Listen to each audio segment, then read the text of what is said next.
So again, we're very pleased to have two speakers tonight, actually, to discuss with us affordable housing in Story County. First, I'd like to introduce Lucas Young, who is a senior planner with the Mid-Iowa Planning Alliance for Community Development and the Story County Housing Trust. He's going to discuss how Story County Housing Trust is focused on efforts to improve affordable housing here in Story County. And he will be joined with his co-presenter, Mr. Dan Nutini, who is the Executive Director for Habitat of Humanity of Central Iowa. So without further ado, I turn it over to Mr. Young.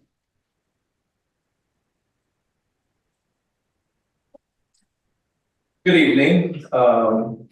If I guess throughout this process, if you have any questions, I think we're gonna have questions at the end, so keep those in mind, and we'll address those at the end.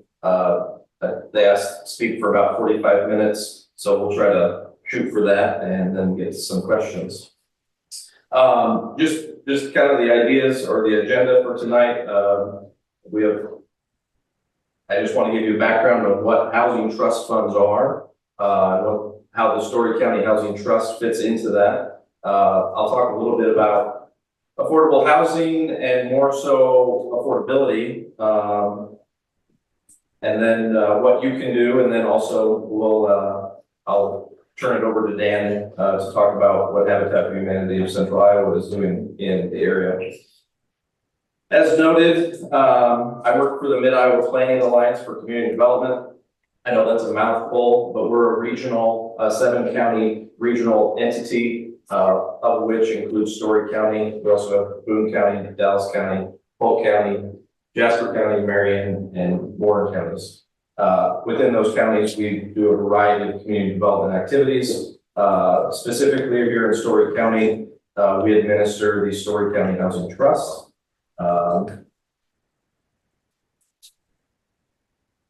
So, Story County Housing Trust is part of the network of Iowa Housing Trust Funds. In 2003, the General Assembly passed legislation establishing the framework to allow funding to flow to these local housing trust funds. So they created the State Housing Trust Fund, which is the that directs funding both to the local housing trust fund program and to a project-based housing trust fund program. The local housing trust funds are that, just like the Story County Housing Trust, there are several across the state, and I'll get into a map that shows those.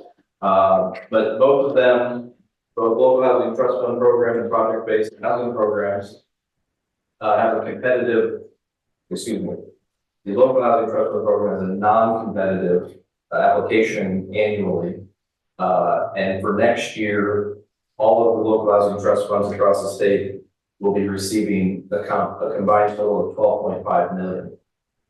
And the project-based housing program, which funds those one-time projects in other areas of the state. I know Habitat applies to that fund, but that's a one-time special use fund. And next year that'll have $300,000, and that's across the entire state.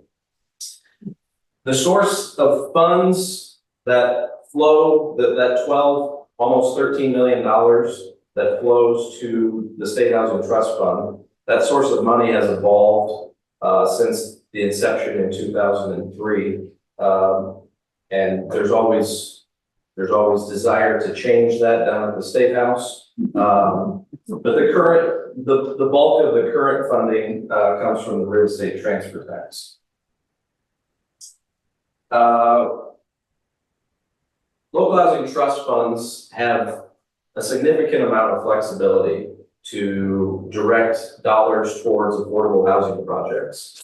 The local housing trust funds are a way to make that investment in affordable housing on a local level with local control. So the state is funneling that money to these local housing trust funds to do efforts at the local level for affordable housing. Each housing trust fund sets its priorities and activities for both activities and types of households that will be assisted. Activities ultimately fit under two categories, preservation or development. So preservation, you're talking about owner occupied repair programs, rental assistance, a variety of other programs would also fit under preservation. Anything that is keeping people in their home. And then on the development side, you're talking about new units, both new construction and redevelopment. On the household sides, as far as the flexibility for households, again, you're talking about a variety of individuals that are receiving those dollars, and that is, or benefiting from those dollars, and that's homeowners, renters, the house. So a little bit of history on the Story County Housing Trust itself.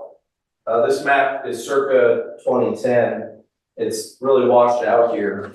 But in the central kind of backwards here, and then over here along the river, and over here along the river are white counties that they are not part of a housing trust fund in 2010. So going back in that time frame, in 2003, the legislation, the enabling legislation was created, allowed these housing trust funds to begin formation.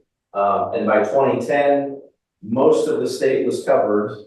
I think if counted up, it's like 80 of the 99 counties are covered by housing trust fund in 2010. Fast forward to 2017, that is when the Story County Housing Trust was finally created. And I do want to point out Story County was not the last, so that is of significance there. This is the current map. Again, a little bit washed out, but every county is covered now by a local housing trust fund.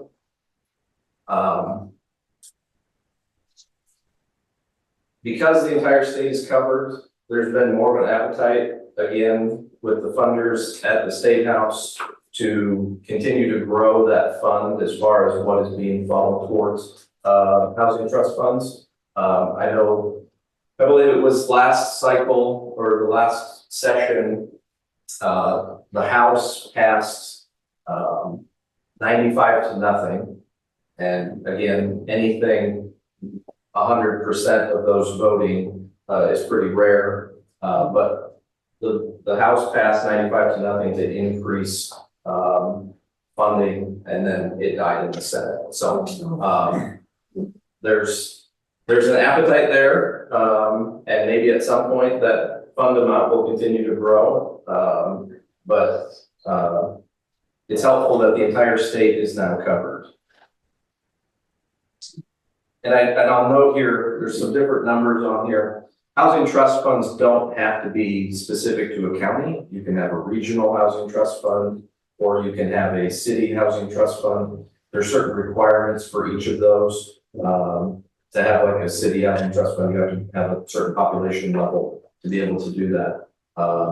But generally speaking, most housing trust funds are either, most are actually a regional, being a county specific is there's far fewer of those.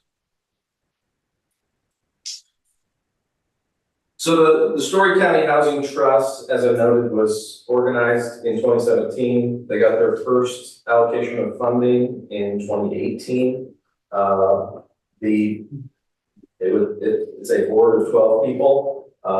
Their names are listed up there. We happen to have our newly minted chair in the room tonight, Supervisor Lateef Faisal. So we had a meeting this week. It was our annual meeting, so they elected new officers. And as a note, that board, I serve at their direction, and they govern the organization, establish its policies and procedures, and provide oversight on implementation of their programs. So now you kind of know how we ended up with the organization of the Story County Housing Trust itself. The The ultimate mission of the Story County Housing Trust is to improve affordable housing within Story County. That mission is executed by funding other organizations who provide services and have staff to implement programs and projects. Traditionally, or when the organization was created, it was solely a board that was implementing and doing the projects. So they didn't have staff to be able to go out and start some new program or implement a program. So they narrowed down essentially what they wanted to do. And historically, they were focused on providing rental assistance and owner-occupied repair. Recently, they've added new construction and a first-time homebuyer program. And I think the board is very willing to consider larger, more impactful projects. Recently, they funded $100,000 for the Bridge Homes effort and their permanent supportive housing project on Sherman, I believe is the street behind McDonald's. So they have done larger projects in addition to their focus of rental assistance and repair. So I reference that they're focused on affordable housing as their mission and improving affordable housing. The way that it's organized and the way the agreements are with the state, all of our funds that we provide out as assistance has to benefit those at 80% AMI. So that's the area median income, and this column here is what we're talking about when we talk 80% AMI. So a one-person household is $65,550 in Story County. So I hear some sighs in the room. There's a lot of people in Story County that benefit from the funding that we offer. There's a lot of households that qualify. Does that mean that the very low and the extremely low do not qualify? No, they all qualify. This is Okay. the high end. We cannot exceed this column. Okay, so that was unclear. Yeah, so we cannot exceed 80% of the area median income as far as the households that we're assisting. We do also have to guarantee that we will invest a certain percentage of the funding in those in the extremely low. So those are kind of the two important numbers, and that is the 30% and the 80%. That's where that's our focus. You don't qualify if you're over the 80% limit.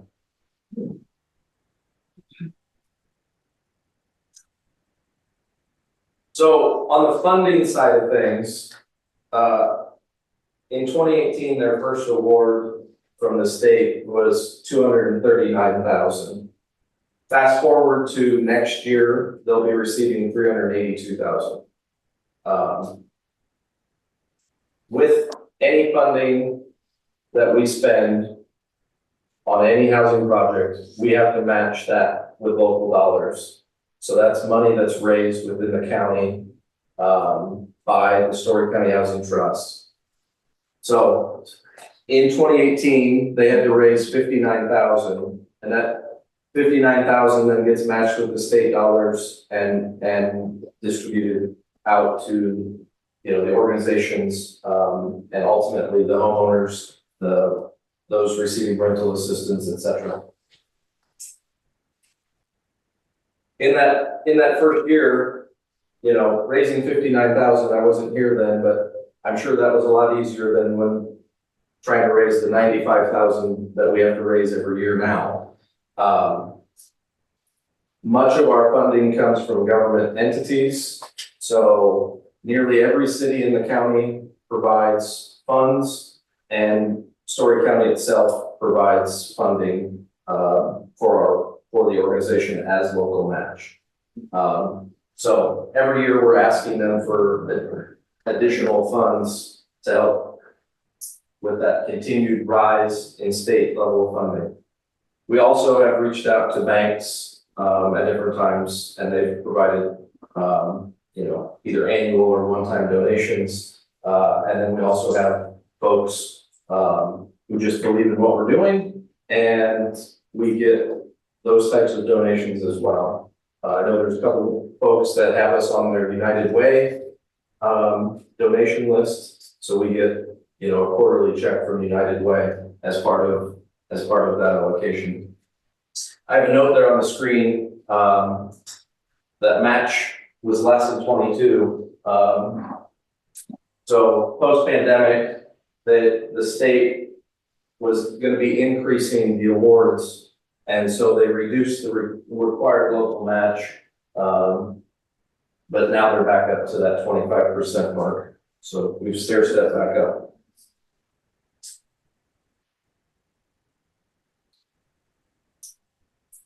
As far as where the investment goes within Story County, the bulk of the funds go to Ames. That's just the nature of where the population is at. And historically, being that one of the focuses was on rental assistance, there's a large amount of rentals in Ames that are receiving that renters that are receiving that assistance. But I will also point out, City of Collins,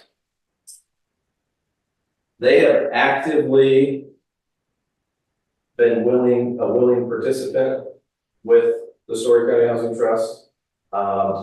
Nearly every penny of this has been invested in owner-occupied repair within the City of Collins. So because we seek out partners,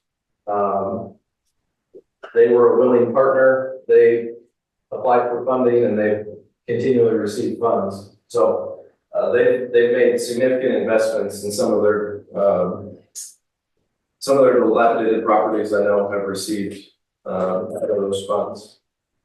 So according to that map, then there are no funds available for persons who live outside city limits.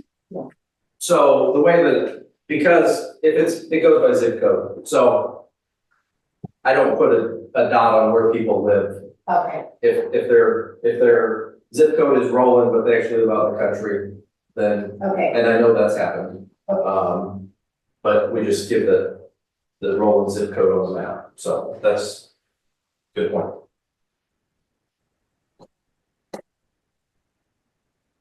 This is, again, all over time, from fiscal year 18 through the last fiscal year that ended in June.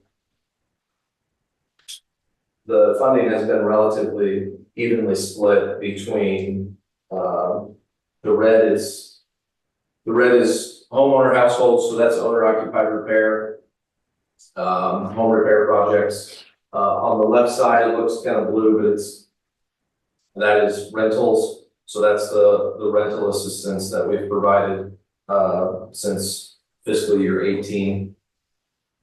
And then the 30,000 at the top, that was within the last year, the board approved providing shelter funds for motel stays. So that 30,000 was for motel stays for those who were unhoused.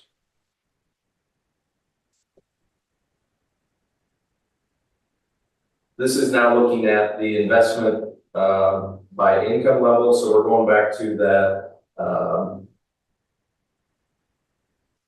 The bulk of the funds have been directed to those that are less than 30% AMI. So the lowest income levels have received the bulk of the funding.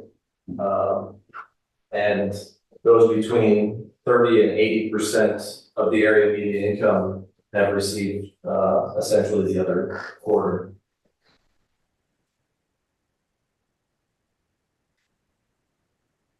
As I noted, the Story County Housing Trust, when they started, they needed to find partners to execute the work. There was a board that they needed other people to go out and make the investment and actually implement programs and projects So they've been partnering since the organization was started, they've been partnering with other entities and funding other entities to implement and do the work. Many different groups have been included. The next slide, I'll go over the ones from last year, but there have been several throughout the county that we partnered with. Funds are awarded to those organizations and entities to actually implement the projects, and then we provide the oversight and the follow-up to make sure that, you know, the correct individuals are receiving those funds and the work is getting done. Our partners have been traditionally nonprofit organizations or cities. As I noted, the city of Collins, they were one that they've been very active throughout this process. But in essence, we're looking to advance that affordable housing opportunity. That's the mission, back to that mission again. Here were those partners that we've had within the last fiscal year. These they didn't necessarily receive funding in fiscal year 24, but they spent money in fiscal year 24. So a wide variety, both cities, nonprofits, both Nevada First United Methodist and Trinity United Methodist Church, they both implemented owner-occupied repair programs. Nevada implemented theirs within the city of Nevada. And that actually transitioned to the city of Nevada after they completed their project and showed that there was need within Nevada. The city of Nevada took over and is now implementing that. And as noted, Trinity United Methodist, they're also doing an owner-occupied repair. Trinity United Methodist is in Huxley, and the staff person that is implementing their program, he covers the entire county. So if somebody from the city of Ames calls our organization and says, I need help with fixing my roof, he is then the one that goes out, does the inspection, gets the bids, and oversees the work being completed.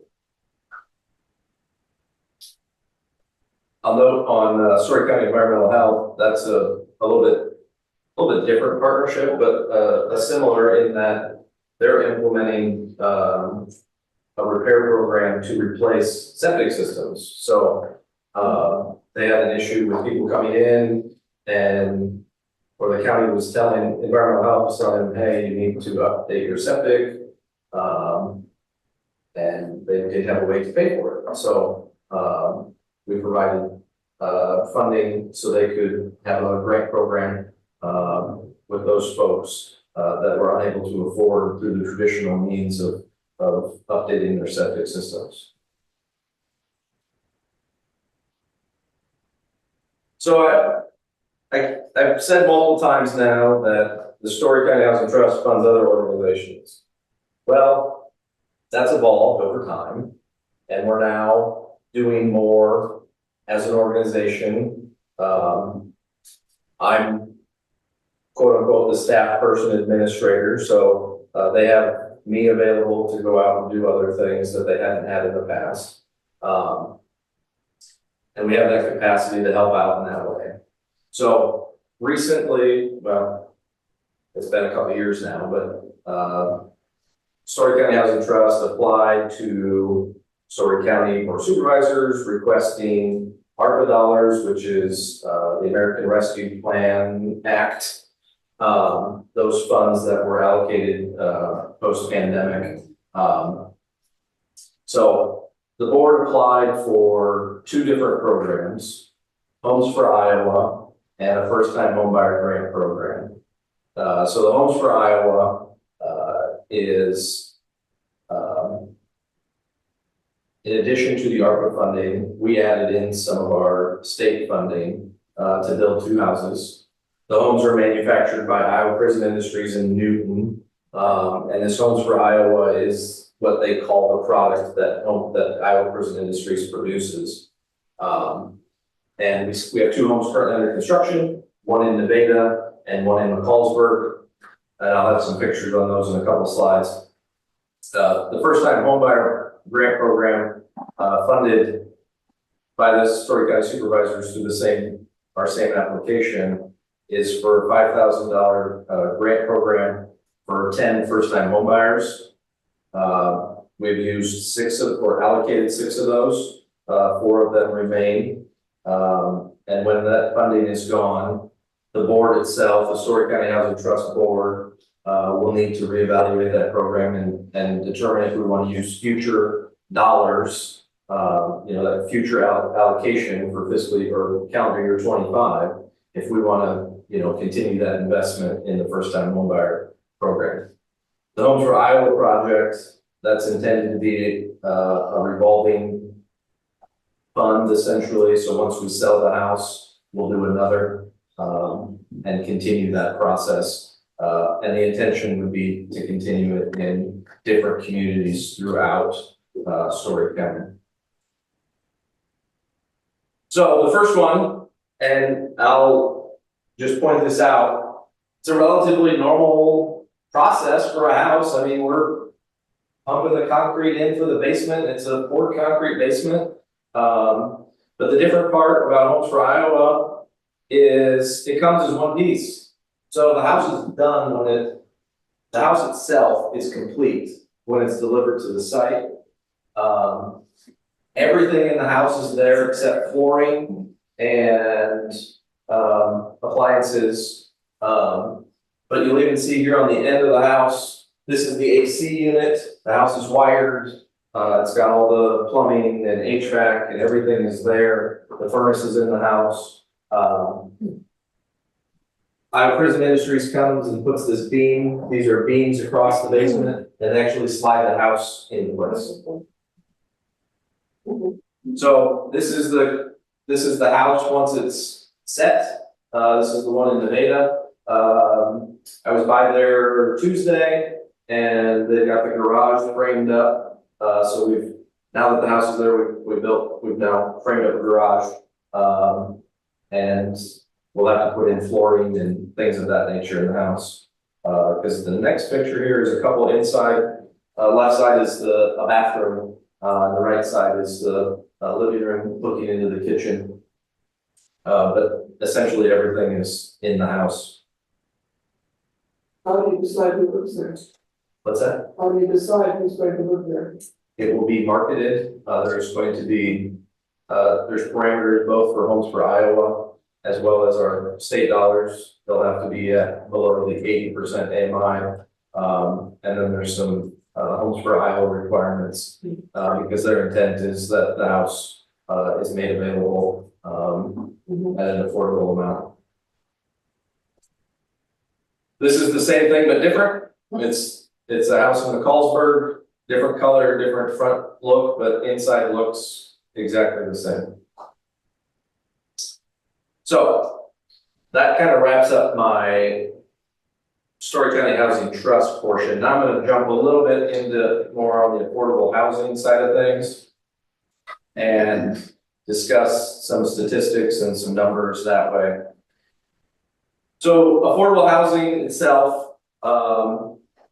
has several negative connotations about it, both in the construction and materials of it, negative connotations in who lives there, and also the impacts of affordable housing on the existing neighborhood and property values. I've listed up some of the items there that, people comment about affordable housing. It's cheap, it's subpar, it's inefficient, it's only for poor people, it's only for immigrants, it's gonna attract criminals. At the end of the day, affordable housing, these are all NIMBY views, so you're not in my backyard type folks. None of these are accurate. They're hurtful and do not help the process when people are trying to add affordable housing units. And I noted there, people are often quick to dismiss affordable housing projects because of these items. The reality is, everyone, doesn't matter who you are, what your income level is, where you're from, doesn't matter. Everyone needs affordable and attainable housing. So you have to have the budget to be able to purchase or rent something. And so there needs to be across the spectrum, housing to fit all levels and all needs. HUD defines households as housing cost burden if they're spending more than 30% of their income on housing. I'm gonna get into some of the housing cost burden statistics within Story County. But just think of that about yourself, you know, what you take home each month, what percent are you spending on housing? And is it more or less than 30%? And then think about your neighbor, you know, who might be going through a hard time or something like that, and, you know, what issues they might have with that, you know, 30% as far as being housing cost burden. So also in this, think about what's available in Story County on the open market. I don't know if any of you have gone looking for someplace different to stay or live, oops. But, you know, are there affordable and attainable units for everyone? Can you find what you're looking for? What options exist for a young family out there or a newlywed couple? You know, are there enough units for older adults that are wanting to downsize? Just all of those things need to be top of mind. Just as I referenced that housing cost burden, that 30%. So this is broken down, renter occupied units here, and then owner occupied units down here. All of these numbers up here are housing cost burden. It's either 30 to 50 or over 50. So within Story County, 49.8% of renters are housing cost burden, so spending more than 30% of their income on housing. And on the owner occupied side, we're looking at 15% are spending more than 30% of their income on housing. Similar data, different source. The first one, this one's from the Census Bureau, but above 30%, you're looking at 51% within Story County that are spending more than this is rent. So 51% of renters are spending more than 30% of their income on household expenses. This is a statistic for those with a mortgage and without a mortgage. So this is also from the Census Bureau, but you're looking at above 30% income with a mortgage, you're at about 20%. And then those housing units without a mortgage, 13%. And this statistic looks at your property taxes, the mortgage, any other loans that you have against the property, real estate taxes, insurance, utilities. So this is your household, your housing costs. I'm sorry, just a quick question. Yep. Those rental numbers, does that take into account the university students who may be paying their Yeah. rent with student loans? It does. Okay. Yep.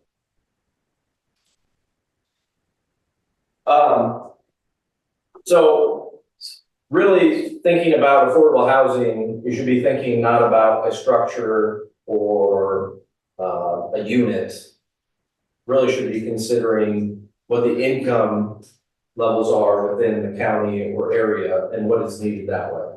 So up here is the Story County household income over the past 12 months, broken down by category. And this breaks it down way more than it needs to be. But if you think about the 50,000 and below, you're looking at just under 40% of Story County are making 50,000 and below annually. So again, thinking about what's out there, what's available. This next page. If you I broke it down at 25 and 50, but if you're making $50,000 a year, your housing costs to not be housing cost burden need to be below $1,250 a month. And if your annual income is 25,000, then your housing costs need to be below $625 a month. Think about also this, the average Social Security across the country, annual benefit is 22,000. So oftentimes, those that are in, most need of something affordable are potentially those folks that are wanting to downsize, but there isn't something there that's affordable, in that older demographic. One thing I also point out, the math to develop units at $625 a month. I don't think you probably can find anybody out there building that market rate at $625 a month without some sort of subsidy. On the other end of the spectrum, if you make $200,000, if your household makes $200,000 a month, you can spend up to $5,000 a month and still be affordable. This is where the market obviously will take care of those people. Those people can afford it. They can go and have a house built. They can go buy whatever they want. So, I guess my point here is affordable units need support to exist. Nobody is out building the $625 a month units. So for that to happen, that's going to be tax credit projects, habitat projects that Dan's going to talk about. HUD CBG funded projects, I know that the city's involved with, I think Dan's involved in those too. Outside of Ames, you're talking about USDA rural development supported projects.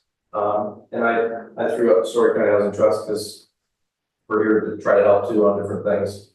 But the open market can afford to build the open market cannot afford to build units for everyone without some sort of support. So what can you do? I guess my point would be, say yes when people are talking about affordable housing. We need more people to say yes. Don't feed the negative connotation about affordable housing. Support those new projects in your neighborhood and community. Show support for the organizations.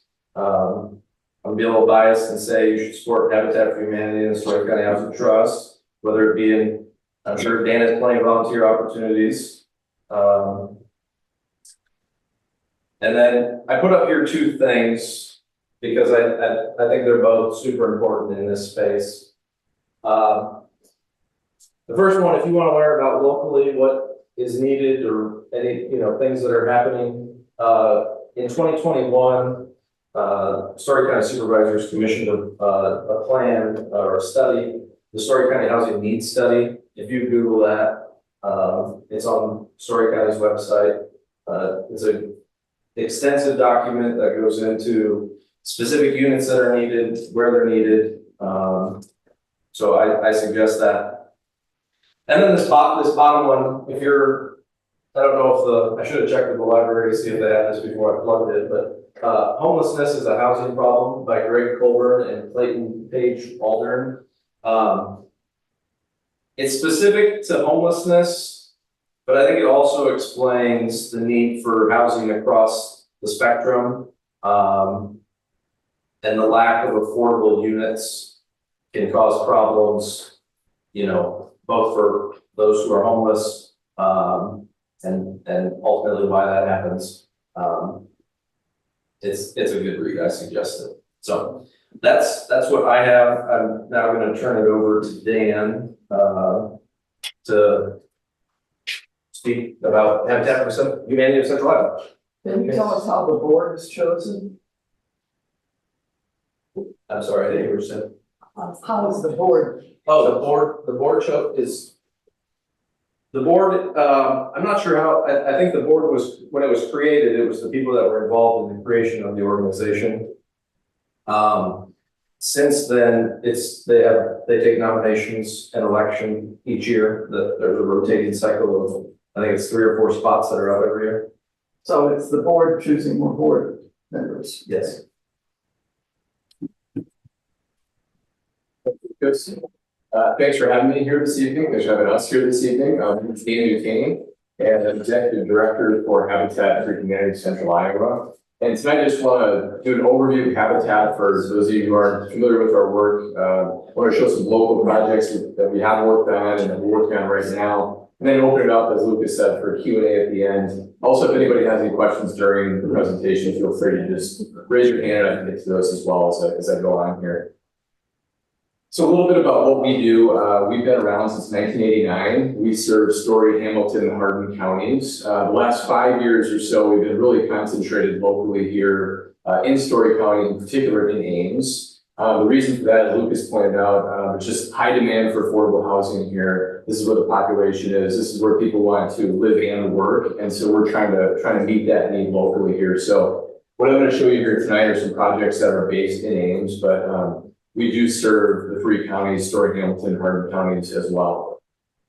We are involved in new construction and renovation projects. So we do a combination of those. Since 1989, we've done about 70 projects locally. So again, that's both ground up new builds, also complete gut renovations. We don't do a lot of repair work. Luke's mentioned other communities have those programs. We're primarily focused on acquiring rental properties and turning them into owner-occupied properties, and also obviously the new construction that you'd think of when you think of Habitat for Humanity.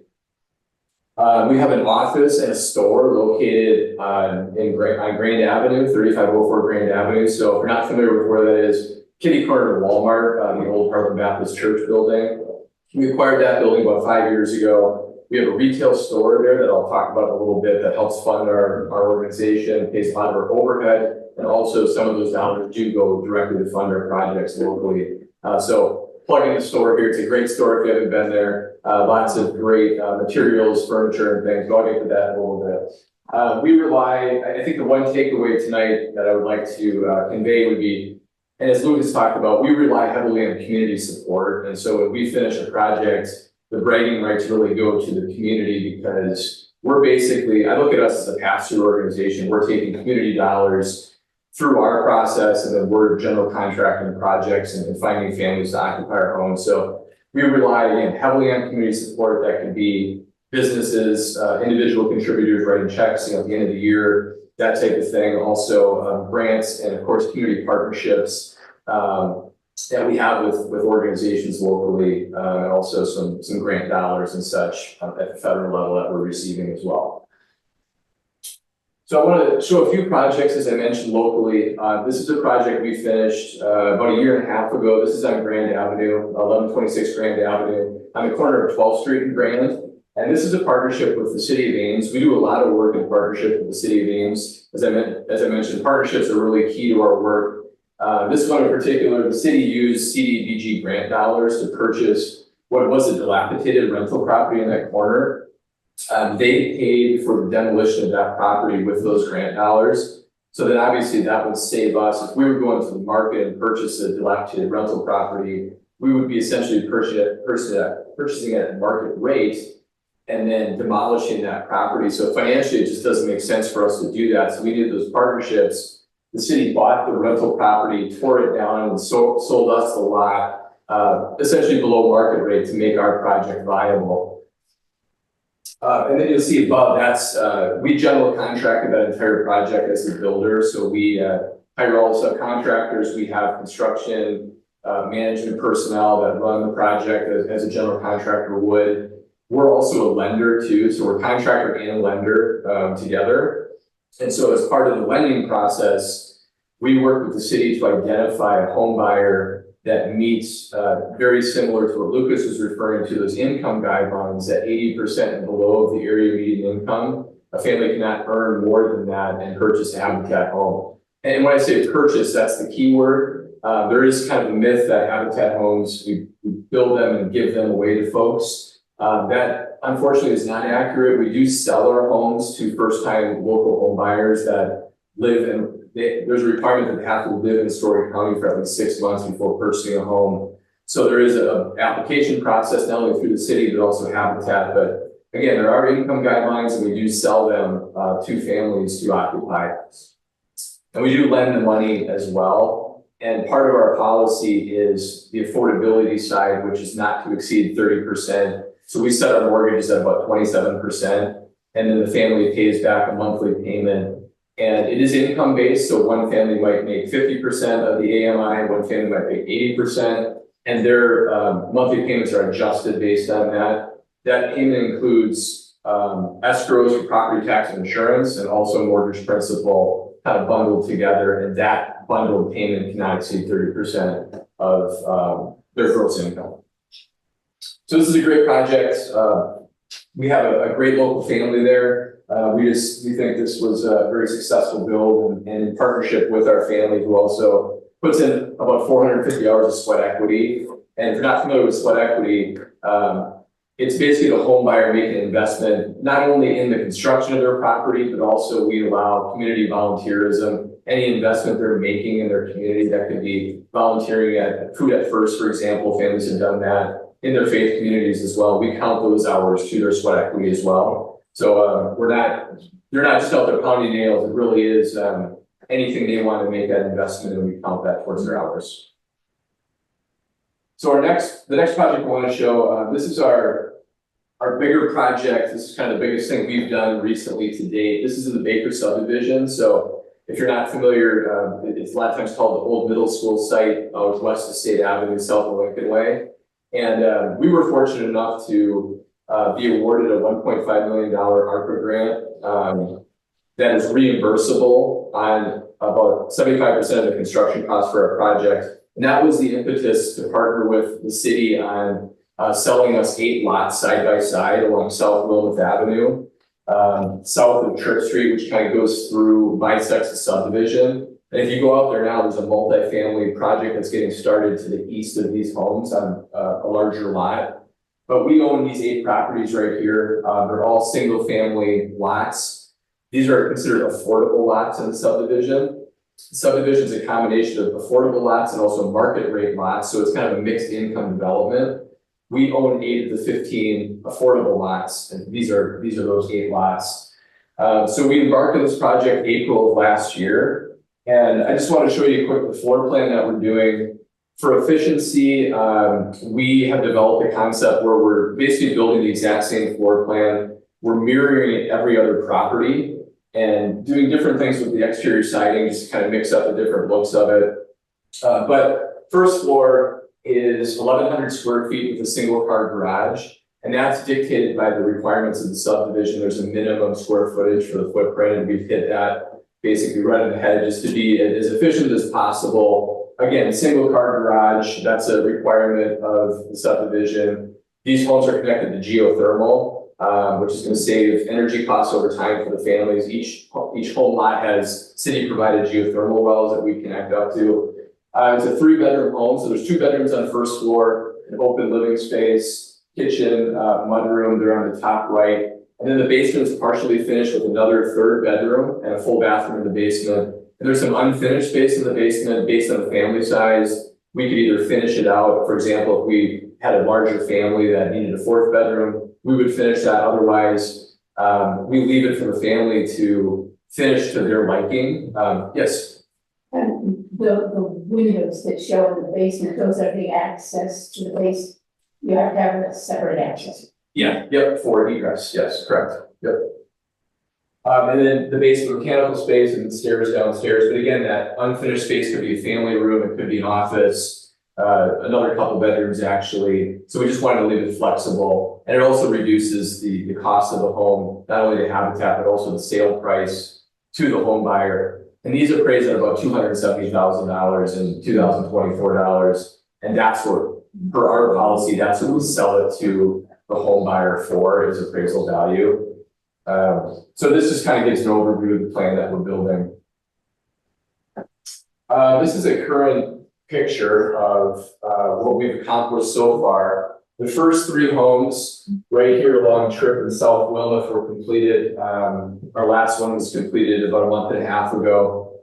All 3 of these homes are currently occupied. They were sold off to local buyers. All 3 are great families employed locally, young families.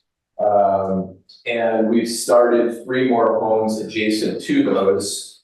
So we poured the foundations and they're starting to come out of the ground with wood framing. Our goal is to get those enclosed by the winter, and then we can work on the inside and then finish those next spring, summer, fall, and we're in the process of identifying home buyers right now. Yes? What happens if the circumstances of the family change and like one of them loses their job or whatever, or their income goes beyond what you stated in the beginning? Is that just a setting point and then they change, that's okay? Yeah, that's a great question. So when we onboard them and, well, first of all, they have to apply to the city of Ames through their program and then through Habitat. So there's quite a bit of paperwork and requirements. But we advise them, you know, obviously don't change jobs, don't take out a bunch of credit card debt and things, because we re-verify their income towards the end of the project right before they move in. So within 30 days, they have to get their income re-verified for what they applied on the house for. If they were to exceed 80%, they wouldn't qualify anymore. So again, we encourage them, you know, kind of keep the same employment level. If someone were to lose their job and did not have the income to afford the house, they would also lose the opportunity to purchase the house as well. But I mean, if they've already got equity in it, I mean, they purchase it and stuff. Oh, you're talking after occupancy? Yes. Yeah, after occupancy, we don't monitor, as long as they can make their mortgage payment and as long as the house isn't in default, we don't monitor and follow up to see where their income level is at, but we also don't want to discourage them if they get a promotion or something, if they do eventually go up over the 80%. But I will say the subdivision itself has restricted covenants that there's resale requirements on these homes that they can't be sold to anybody over 80% area median income, basically in perpetuity. So when the first families move out, they can't be resold to somebody earning 120% of AMI, for example. They need to be under that 80%. So they remain affordable. The goal is long-term affordability. So they remain affordable in the long term. The other question is, what about the standards for the construction? Yeah. Because even with commercially built buildings, some of them aren't built very well and some are built very well and some in the middle. So Yeah. is there a certain standard that you try to meet? Yeah, I mean, everything is code approved. We're a general contractor licensed, just like any other contractor locally, you know, working with the city closely on inspections and making sure we're getting products and materials that meet, you know, and all standard building specifications. So yeah, we're really cognizant. A lot of our homes are actually very energy efficient. We do exterior insulation on the exterior walls, like, you know, you think of insulation in the wall cavity, we go above and beyond and put it on the outside as well, like a blue board insulation. So we're always trying to stay energy efficient and innovative in construction techniques. So this is just, I want to highlight a few of our, I talked a little bit about community partnerships. Okay, I'm sorry. Okay, absolutely. I just want to point out a few of our home sponsors that have signed on for us. REG Chevron's a big sponsor, they donate money. We have a lot of community volunteers that spend a lot of their time out there day in and day out doing framing. We have great partnerships with Des Moines Area Community College where they're out there actually building on site every day as well. So this is a big sod splits day we had in May. We had about 40 volunteers out there. We sodded all 3 homes in about a half day. So it was a huge event. Again, a few of our funders, home sponsors, Mud Lumber, Story County Community Foundation, United Way, all contributed to our projects. So here's kind of an exterior view. So those are the first 3 houses that are done, and then we're on to digging. This is a little in the past, but then going south, we have 3 more homes going in. And here's about 3 days ago. So our next 2 homes are fully framed up. We're going to start getting roofs on there in a few days here, and then again trying to get those enclosed by the winter. This is our home closing. So I want to give a shout out to Garth Law Office. Tim Garth's on City Council. He's a big Habitat supporter. He does all of our pro bono closings, legal work. This is our first family that purchased the middle house that you see in that last shot there. Families qualify for down payment assistance through Iowa Finance Authority, and that's a forgivable loan over 10 to 15 years. And it's forgiven. The longer they stay in the house, that's forgiven over time. So it incentivizes the buyer or homeowner to stay in the house to get that second mortgage forgiven. I just want to plug our store again, North Ames. If you haven't had a chance to get up there, it's a great place. Shop there, you're supporting affordable housing locally. I want to invite you all to, we have a dedication for our first 3 homes, Saturday the 28th at 11:30. So this Habitat dedication is basically the families are there, we're wishing them well in their home ownership journey. There's gonna be an opportunity to see the interiors of the home, kind of take a tour of it, see the different finishes and things that were selected. So you're all welcome to come out to the site, Saturday the 28th, 11:30. It's a real brief program. Hope to see you all there. Thank you, and if anybody has any questions, my email's up there. I'm available, grab a cup of coffee sometime, talk more about Habitat, come to the office, store, we can talk, chat, feel free to reach out. And thank you again for having us here tonight. Thanks.